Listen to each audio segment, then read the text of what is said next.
শেখ হাসিনাকে ভেরাতে কূটনৈতিক পত্র প্রস্তুত করছে ঢাকা। বাংলাদেশ ভারত সম্পর্কের সবচেয়ে স্পর্শকাতর মুহূর্তগুলোতে যেমন কূটনৈতিক তৎপরতা বেড়ে যায়, তেমনি নতুন এক উত্তেজনার দিকে দেশ এগোচ্ছে।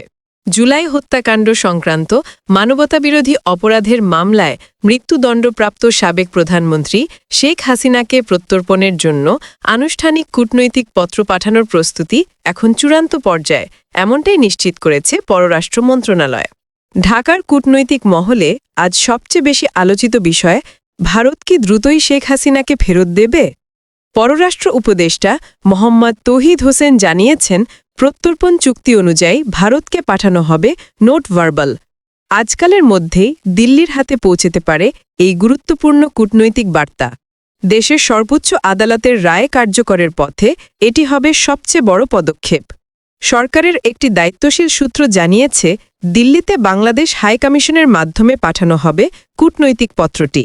গত বছরের অগস্টের গণ অভ্যুত্থানের সময় দেশ ছেড়ে ভারতে আশ্রয় নেওয়া শেখ হাসিনাকে ফেরত পেতে এবার পূর্বের যে কোনো সময়ের চেয়ে বেশি দৃঢ় বাংলাদেশ।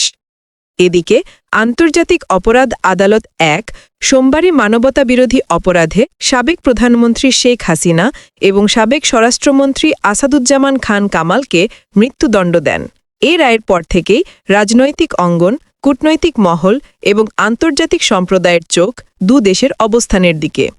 রায়ের পরপরই পররাষ্ট্র মন্ত্রণালয় জানিয়ে দেয়, দণ্ডপ্রাপ্ত ব্যক্তিদের বিদেশে আশ্রয় দেওয়া হবে অবন্ধুসুলভ ও ন্যায় বিচারের প্রতি অবজ্ঞার শামিল। ভারতের কাছে তাই দ্রুত প্রত্যর্পণের আনুষ্ঠানিক আবেদন জানানোই এখন সময়ের দাবি। অন্যদিকে ভারত জানিয়েছে, বাংলাদেশের শান্তি, স্থিতিশীলতা ও গণতন্ত্রের প্রতি তারা অঙ্গীকারবদ্ধ।